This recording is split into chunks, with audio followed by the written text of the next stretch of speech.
तो दोस्तों अभी तक तो मेरे हिसाब से आपको चैप्टर बहुत इजी ही लगा होगा, शायद आप भी उसे भी इजी लग रहा हो, आप भी ज़्यादा इजी है। टेस्ट की कॉपी देख के तो ऐसा नहीं लग रहा है ठीक है। तो मैं ये कह रहा था कि ये चैप्टर अभी इतना सा नहीं है, अभी तो मैंने बहुत लिमिटेड ही पढ़ा है, प्रसार करते रहो, पर ये मतलब बहुत आगे तक जाएगा। और जितने यहाँ से 4 नंबर का क्वेश्चन भी देखा गया है एग्जाम में, मतलब इसमें आगे जाके बड़े क्वेश्चंस भी होंगे। तो उसकी शुरुआत हो रही है यहाँ से उपसारणिक व सहखंड से। अब जो आपको याद हो, मैंने जो आपको छोटे छोटे सारणिक बताए थे, मैंने बताया था इनको उपसारणिक बोलते। क्या बोलते हैं? उपसारणिक। तो वही अपन थोड़ा देख रहे हैं। एक सारणिक दिया है और कहा है कि अवयव 6 का क्या निकालना है? उपसारणिक। सबसे पहले आपको 6 ढूंढना है। मिल गया 6? बात नहीं करना है वरना कोई सेंस नहीं बनेगा। 6 का आपको बताना है नाम। क्या बताना है? अब देखो कई बच्चे इनको नाम आता है, कई को नहीं आता। मैं बहुत वो पता है, बहुत इजी है।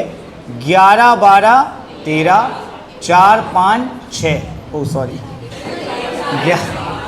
11 12 13 21 22 23।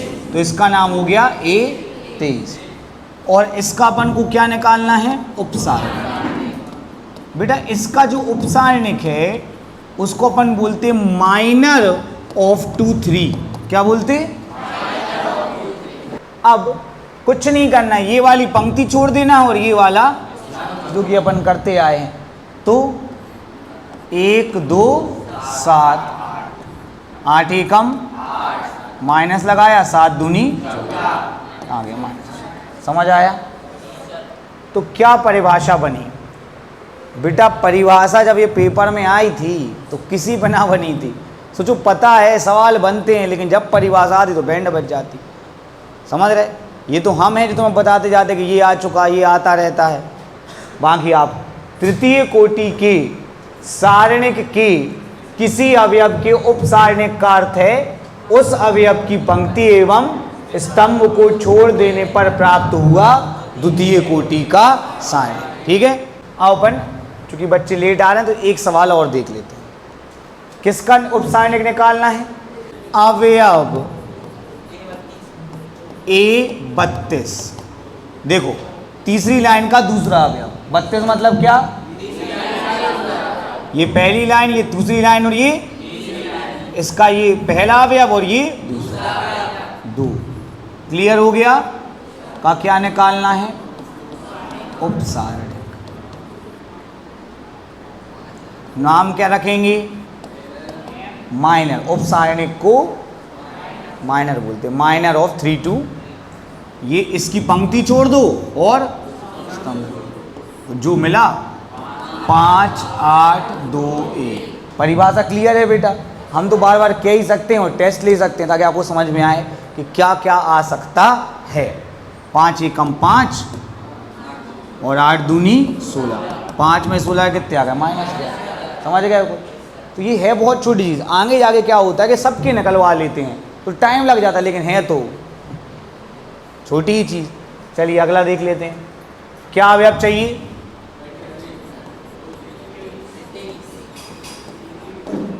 दूसरी लाइन का तीसरा अवयव। दूसरी लाइन का सत्यम। समय से आने का प्रयास करना है ना, वरना तुम लोग के साथ रह के टीचर फिर सोचेगा कि हमें भी लेट आना है ना। दूसरी लाइन का तीसरा अवयव। ये दूसरी लाइन दिख गई सबको? तीसरा अवयव बोलो इसका। का उपसारणिक, जिसको हम बोलेंगे केशव माइनर ऑफ 2 3। यही था ना? ये पंक्ति और स्तंभ। 5 3 1 2। तो तृतीय कोटि के किसी अवयव के उपसारणिक का अर्थ होता है उस अवयव की पंक्ति और स्तंभ को छोड़ देने पर प्राप्त हुआ द्वितीय कोटि का सारणिक। है आसान परिभाषा, है ना? होता क्या है कि जो आ गई उसको तो अपन बहुत आरती उतारते हैं, हम खुद ही उतारते हैं, पर बाकी अगर आप अपने दिमाग में ये रखें कि दिग्दो परिभाषाएं आ जाती हैं, खास करके आप भी और सारणिक से।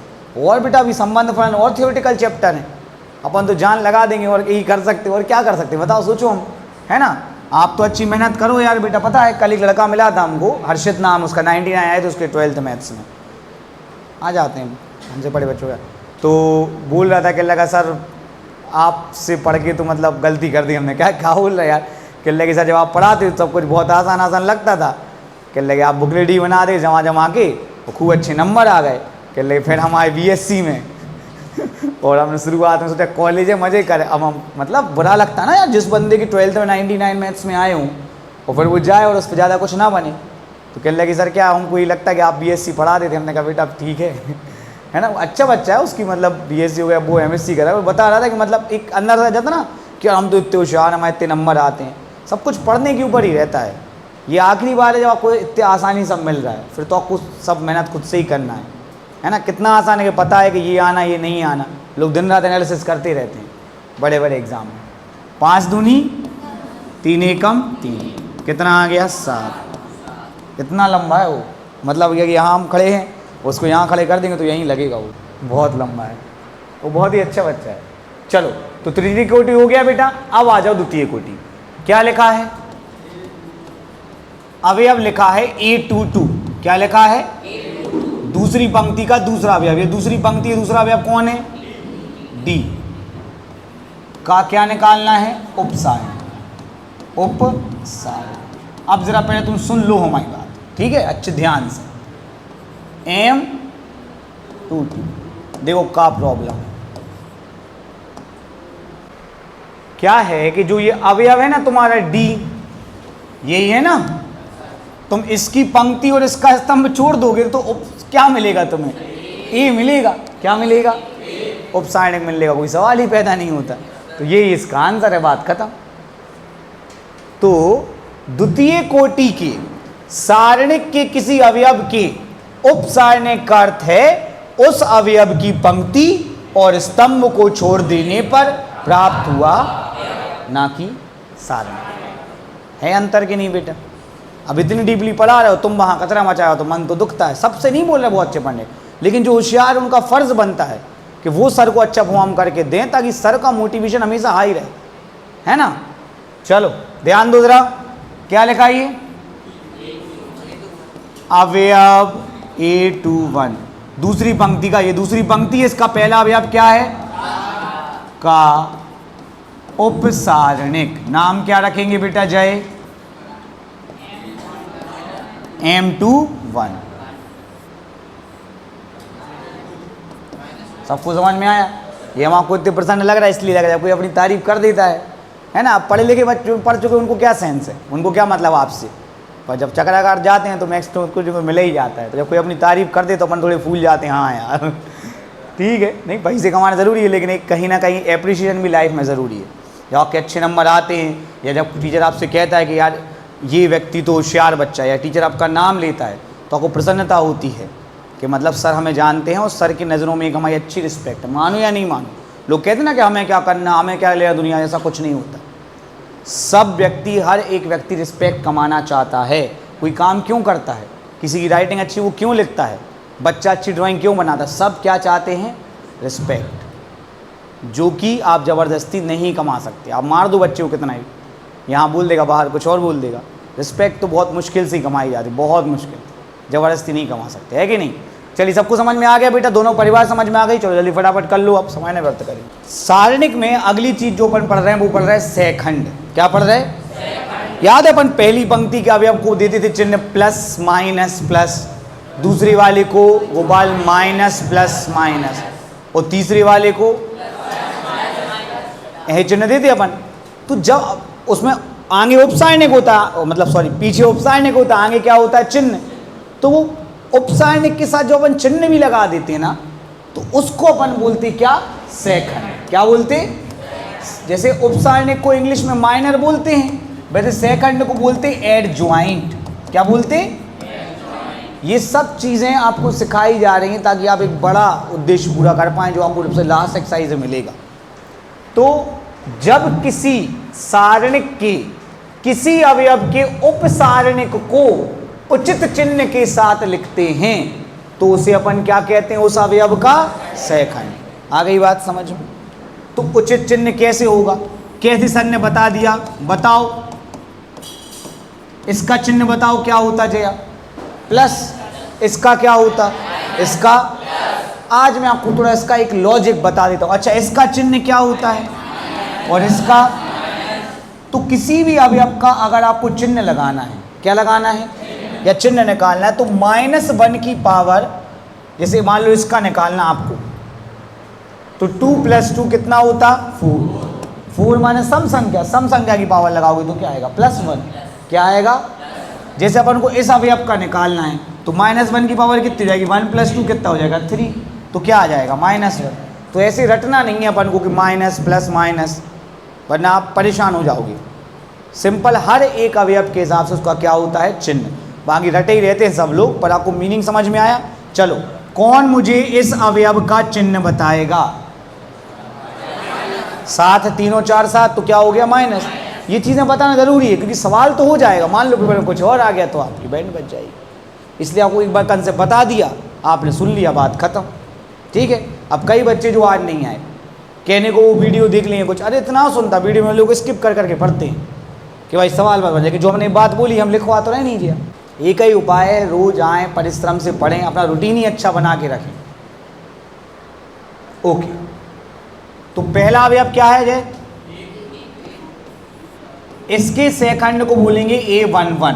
क्या बोलेंगे, -1 की पावर आएगी जय 2।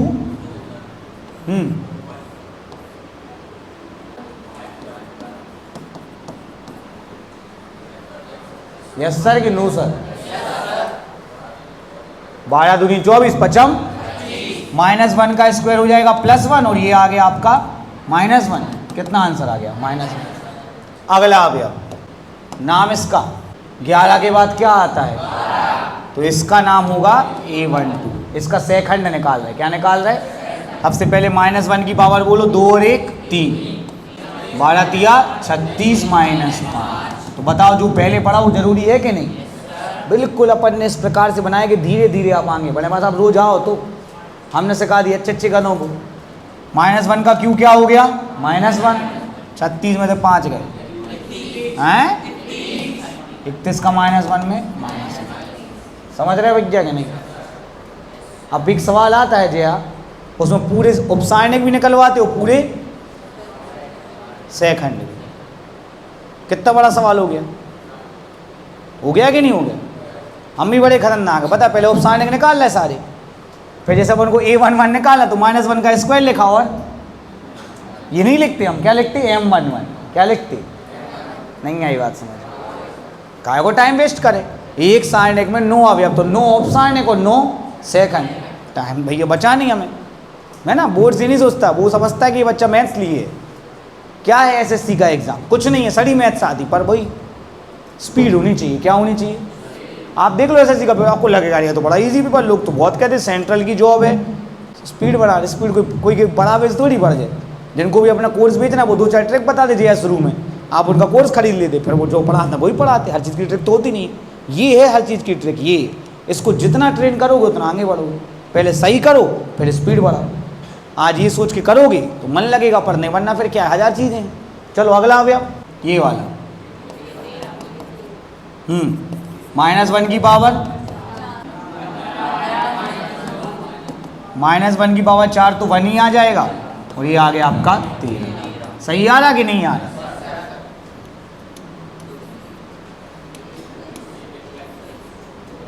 बोलते जाओ, बहुत सारे हैं। A21, -1 की पावर 3,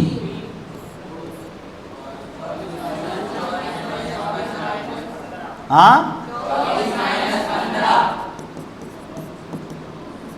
ये क्या हो गया, बस 2 जने बोल रहे -1, 24 में से 15 गए 9, क्या आ गया, -1। समझे। अच्छा ये बताओ, अगर ये 4 नंबर में आ जाए सवाल तो ये सरल कहलाएगा, कठिन कहलाएगा, लेकिन फिर भी लोग गलती कर देते, क्या पता काहे। चलो अगला बोलो, -1 की पावर 2 और 2,